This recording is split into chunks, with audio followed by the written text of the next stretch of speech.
প্রধান নির্বাচন কমিশনার জানিয়েছেন তাদের জন্য চ্যালেঞ্জিং হবে, কিন্তু জামায়াতের আমির বলেছেন যে জেনোসাইড হবে। নির্বাচনের জেনোসাইড বলতে কি বোঝাতে চেয়েছেন, আপনি কি বুঝেছেন? যেমন আপনি বলেন নির্বাচনের জেনোসাইড মানে কি, যে আপনি এটা সামাল দিতে হয়তো পারবেন না। কেন?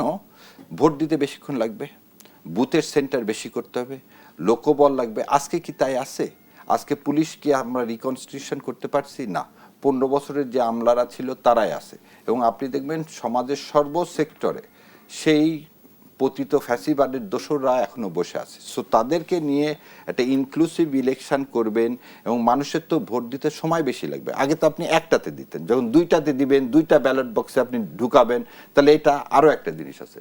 এই ভোটকে প্রশ্নবিদ্ধ করার জন্য ধরে নেন আমি ভোট কেন্দ্রে গেলাম, কালার একটা আমি ওই পুলিং বুথে যে আমি কোনো সিলও দিলাম না, কিছুই দিলাম না, বাইরে নিয়ে আসলাম।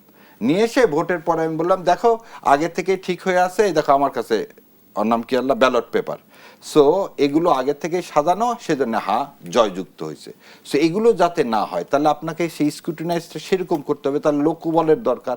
আজকের প্রেক্ষাপটে এত লোকবল নাই, সেই জন্য উনি রূপক অর্থে জেনোসাইডটা বলছে। আমরা কি আসলে মানে তিনি কি জেনোসাইড বলতে চ্যালেঞ্জ বুঝাতে চেয়েছেন? চ্যালেঞ্জ বুঝাতে চেয়েছেন। ধন্যবাদ জানাচ্ছি।